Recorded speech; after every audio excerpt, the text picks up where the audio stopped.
दूसरी है सूरह मुल्क। ये पूरी सूरह मुल्क के ये फ़वायद अजीब व गरीब बयान किए गए हैं कि अगर कुछ इस सूरत की तिलावत इशा के बाद रोज़ाना करता रहे तो अज़ाब क़ब्र से महफूज रहेगा। और अज़ाब क़ब्र से महफूज रहना ये बहुत बड़ा नफ़ा है, क्योंकि मैदान हशर के अंदर जो अज़ाब है उनके लिए तो शिफातें आ जाएंगी। कहीं नबी की शिफात आ रही है, कहीं किसी पीर व मुर्शिद की शिफात आ रही है, आम मोमिन की शिफात, वहाँ शिफात आम्मा की इजाज़त हो जाएगी तो कोई ना कोई आपका शफ़ी आ जाएगा, माँ बाप ही शिफात कर देंगे। तो वहाँ छुटकारे के बहुत से रास्ते मौजूद हैं। लेकिन कब्र के अंदर किसी किस्म की शिफात का वादा नहीं है। वहाँ इंसान अपने अमल ही की बुनियाद पर वहाँ पकड़ा जाएगा या छोड़ा जाएगा। इस सूरह मुल्क के अंदर ये तासीर खुद हदीस में बयान की कि सूरह मुल्क की जो तिलावत करता रहे, और आम तौर पर ईशा के बाद तिलावत करने का मामूल होता है, तो इंसान जो कब्र के अजाब से महफूज रहेगा। और कब्र के अजाब से महफूज रहने का मतलब ये है कि इंशाअल्लाह आगे तो खैर हो ही जाएगी, यहाँ जब छुटकारा हो गया तो आगे इंशाअल्लाह खैर ही खैर है।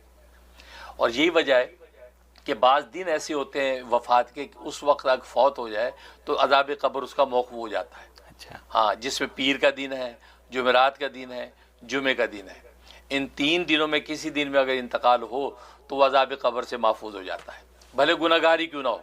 अच्छा। उसको अब क़यामत तक अज़ाब क़ब्र नहीं होगा। वो अलग बात है कि मैदान हशर में जब हिसाब किताब आमाल नामे खोले जाएंगे तो उस वजह से पकड़ा जाए तो दूसरी बात है, लेकिन अब अज़ाब क़ब्र इससे मौक़ूफ़ कर दिया जाएगा।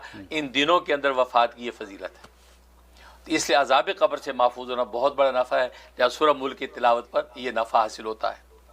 दूसरा फ़ायदा ये कि इंसान को जो है वो ख़ानदान के अंदर इज़्ज़त व मर्तबा और रिज़्क़ की फरवानी चाहिए, तो यही सूरत के अंदर अल्लाह तबारक व तआला ये कमाल रखा है कि इसकी तिलावत करे, इसकी तिलावत रोज़ाना करता रहे और इसी नीयत से दुआ करे, या अल्लाह ख़ानदान में माहौल मुआशरे में इज़्ज़त व आफ़ियत भी दे और रिज़्क़ हलाल की कुशादगी भी दे, तो अल्लाह तबारक व तआला उसको ये नेमत अता फरमा देते हैं। ये इसके अंदर ये नफ़ा है।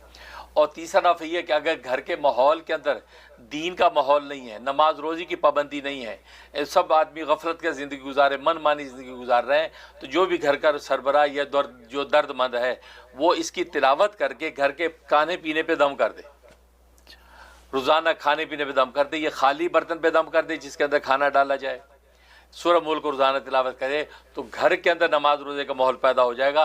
अल्लाह तबारक व तआला उनके क़ुलूब का तज़किया कर देंगे और ख़ुद हर आदमी नमाज रोज़े की तरफ मुतवज्जह हो जाएगा। सुभान अल्लाह। इधर अल्लाह से दुआ भी करे, तदबीर के दर्जे में ये भी करे, इंशाअल्लाह अल्लाह तबारक व तआला बंदों को अपना बंदा बना देंगे। सुभान। ये इसका नफ़ा है।